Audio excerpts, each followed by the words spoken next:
अब आप सभी से मेरा निवेदन है, बड़े शांति के साथ में, भाव के साथ में आप लोग बैठें और भागवत कथा को श्रवण पान करें।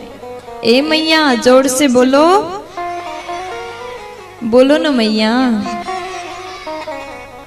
आनंद आ रहा है ना। अब आप लोग शांति से बैठेंगे, जैसे बाबा लोग बैठे ना शांति से मौन होकर के, वैसे आप लोग भी बैठेंगी। तो कल के दिन में हम लोगों ने भागवत कथा का सुंदर कथा, भगवान कृष्ण जी का पावन बाल लीला का श्रवण पान किया। और आज श्री सुखदेव जी महाराज राजा परीक्षित जी को कथा सुनाते हैं भगवान कृष्ण जी का महारास प्रसंग। जब शरद पूर्णिमा के रात्रि का आगमन हुआ तो प्रभु ने बंसी बजाया। जब भगवान ने गोपियों का चीर हरण लीला किया था तो उस समय सभी को वचन दिया था कि शरद पूर्णिमा के रात में हम आप सभी के साथ में महारास करेंगे। आज वो समय आया, शरद पूर्णिमा का रात्रि का आगमन हुआ तो भगवान महारास का जो लीला है वो प्रारंभ कर रहे हैं। रास क्या है? ये रास पंचाध्यायी जो कथा है सुखदेव जी महाराज ने राजा परीक्षित को बड़े प्रेम से सुनाया और राजा ने बड़े प्रेम के साथ में इस कथा को श्रवण किया है। इस कथा को अगर हम भाव से सुनते हैं तो भगवान के प्रति हमारा भक्ति प्रेम और ज्यादा बढ़ जाता है।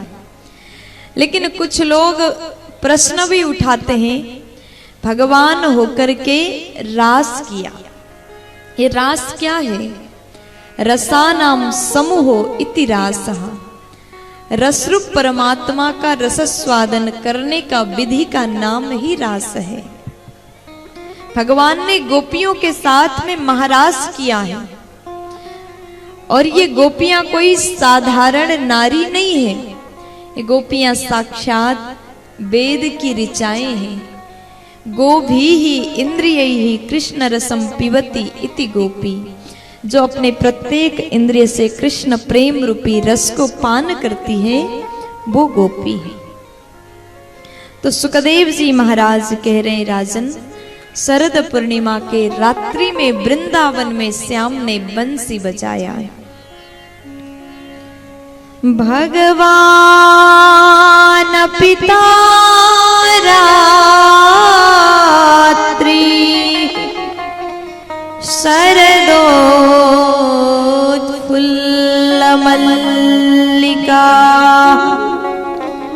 बिक्षरन्तुं मनासक्रे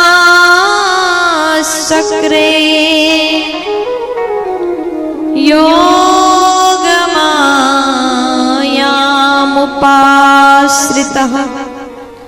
भगवान अपि ता रात्रि, शरद पूर्णिमा के रात्रि में भगवान ने वृंदावन में बंसी बजाया, बेड़ुनाद किया। जैसे श्याम ने वृंदावन में मधुर बंसी को बजाया, समस्त गोपियां दौड़ती हुई चली गई। गोपियों के कान में जैसे बंसी की आवाज आया, गोपियां दौड़ करके भगवान के पास में जा रही हैं। सुखदेव जी कहते हैं, राजन आज भगवान ने जो बेड़ू बजाया है ना, गोपियों को लग रहा है कि बंसी की आवाज से कन्हैया हमारा नाम ले रहे हैं। प्रत्येक गोपियों को अपना अपना नाम सुनाई दिया। गोपियां सब काम छोड़ करके प्रभु के पास में चली गई। कुछ गोपी अपने घर का काम कर रही थी, काम को छोड़ के चली गई। कुछ गोपी अपने बच्चों को भोजन करा रही थी, ऐसे ही छोड़ के चली गई। कुछ गोपी पति का सेवा कर रही थी, भोजन खिला रही थी, छोड़ के चली गई। कुछ गोपी गौ सेवा कर रही थी, छोड़ के चली गई। जब भगवान ने बंसी बजाया, मंत्र मुक्त हो जाती समस्त गोपियां दौड़ के कन्हैया के पास में पहुंची। और एक गोपी जैसे जाने लगी तो उसके पति ने कहा कि कहाँ जा रही हो? गोपी बोली कि हम अपने प्रभु के पास जा रहे हैं। और यहाँ पति ने उस गोपी को कक्ष के भीतर बंद कर दिया, गेट लगा दिया। प्यार से बोलो, मैया जी जोर से बोलो ना, मुझे लग रहा है आप लोग को जगह नहीं मिल रहा बैठने का। जहां मिल जाए वहीं पर बैठ जाइए और बिल्कुल शांति से सुनिएगा, बिल्कुल मौन होकर के। जितनी माता अपने मुंह पर थोड़ा सा ताला लगाइए, जोर से बोलो, बोलो ना। आज ये गोपियां जैसे पहुंची है, पहुंचते ही भगवान ने स्वागत किया।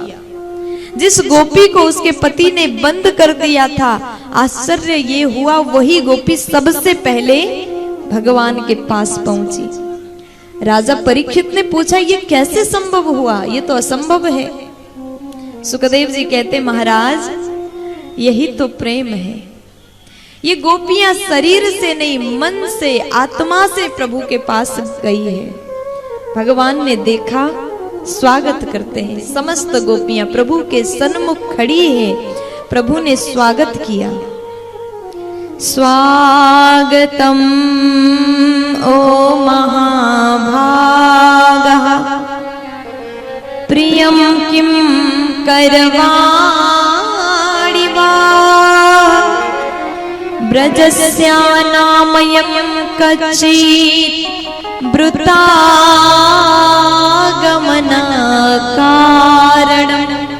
स्वागतम सुस्वागतम, आ जाइए, हम आप सभी का स्वागत करते हैं। आज प्रभु ने स्वागत किया, गोपियां बड़ी खुश हुई। प्रभु ने पहले तो बुलाया और हमारा स्वागत भी अच्छे से कर रहे हैं। अब जैसी बड़ी खुश हुई, प्रसन्न हुई, इतने में भगवान तुरंत कहते हैं, ब्रुतागमन कारणम, आने का कारण बताइए, प्रयोजन क्या है, किस लिए आप आए हैं हमारे पास में? भगवान ने जैसे पूछा, गोपियों को लगा पहले तो भगवान ने बुलाया, स्वागत किया, ऐसा लगा कि परम आनंद, सब कुछ हमको मिल गया। लेकिन तुरंत प्रभु पूछते हैं, क्यों आए, कारण क्या है, कारण हमको बताइए। तब गोपियों को बड़ा दुख हो रहा है। पहले बुला रहे हैं, स्वागत कर रहे हैं, फिर पूछ रहे हैं क्यों आए। तो गोपियों ने सोचा अब क्या जवाब दें। अब यहाँ पर भगवान गोपियों को समझाते हैं, देखो गोपियों, आप लोग नारी हो, कोई भी नारी को रात के समय, भगवान रात्रि के समय बंसी बजा रहे हैं, शरद पूर्णिमा के मध्य रात में बंसी बजा रहे हैं, और उसी रात में गोपियां पहुंची है प्रभु का दर्शन करने के लिए। भगवान बोले, अगर शरद पूर्णिमा के पूर्ण चांद को देखने आए हो तो देख लिया, अब चले जाओ। गोपियां कुछ बोली नहीं। फिर भगवान बोले कि अगर आपको बंसी सुनना था तो सुन लिए, अब चले जाओ। फिर भगवान बोले कि देखो गोपियों, कोई भी नारी को रात के समय घर से बाहर नहीं जाना चाहिए। आप लोग अपने पति को, बच्चों को छोड़ करके घर से इस प्रकार अकेले आ गए हो। सब गोपियां अपने अपने घर से अकेली गई हैं। ये दृश्य देख के भगवान बोले कि अकेले अपने परिवार जन को, पति को छोड़ के आए हो, ये कोई भी नारी को इस प्रकार से आना शोभा नहीं देता। प्यार से बोलो। अभी गोपियां तो भगवान से अथाह प्रेम करती है, लेकिन भगवान कह रहे हैं इस प्रकार आना उचित नहीं था। आप लोग आकर के आपने गलत कर दिया। अब गोपियां क्या बोले, कुछ बोल नहीं सकी। पहले तो प्रभु ने बुलाया था और प्रेम इतना है कि रोक नहीं पाई स्वयं को, जैसे बंसी सुन लिया। दिन रात उसी श्याम का चिंतन में डूबी रहती थी। आज जैसे प्रभु के पास गई, भगवान ने पूछा, आज गोपियां कुछ भी नहीं बोली, बिल्कुल मौन हो गई। भगवान बोल रहे हैं चले जाओ, यही धर्म है। लेकिन गोपियां भगवान की बात को सुन करके भी अनसुना कर रही है। लेकिन भगवान और समझाते हैं, देखो गोपियों, दुस्सिलो दुर्भगो वृद्धो जड़ो रोग्या धनो पिवा पति स्त्री भीर्नहातव्यो लोके सुभीर पात की।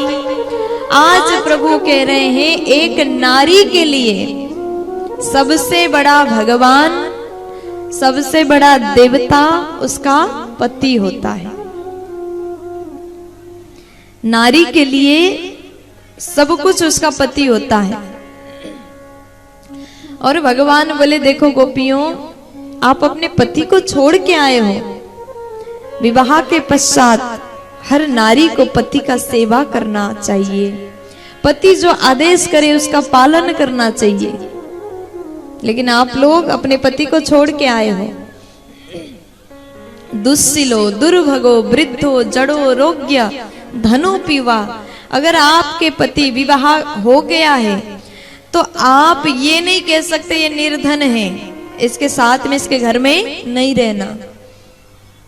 कुछ लोग ऐसे भी होते हैं, अगर पता चला पहले तो खूब अच्छा संपत्ति होगा सोच के शादी की है, विवाह के पहले संपत्ति देख के धन देख के विवाह किए, विवाह के पश्चात जैसे घर में पहुंचे, विदाई हुआ, ससुराल पहुंचे तो देखा छोटा सा घर था, तो बाद में जैसे पता चला धन तो बिल्कुल नहीं, निर्धन है।